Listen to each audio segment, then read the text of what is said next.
हिंदी अनुवाद। अगर एक ईंट और एक पंख को एक साथ गिराया जाए तो सामान्य परिस्थितियों में ईंट पहले जमीन पर पहुंचेगी।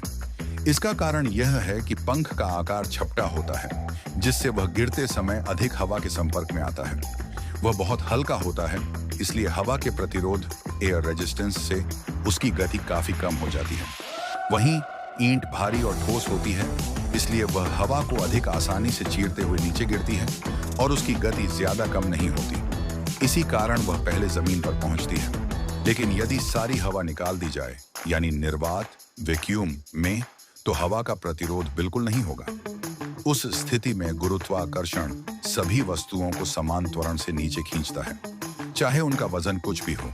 इसलिए ईंट और पंख दोनों एक ही समय पर जमीन पर पहुंचेंगे। कुछ लोग सोच सकते हैं कि एक टैंक नीचे की ओर गोले दाग कर उड़ सकता है।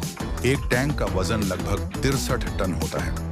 हालांकि 120 मिलीमीटर का गोला दागने पर टैंक को थोड़ा ऊपर की ओर धक्का मिलता है, लेकिन यह बल उसके कुल वजन की तुलना में बहुत कम होता है। इसलिए केवल गोले दाग कर टैंक को उड़ाना संभव नहीं है।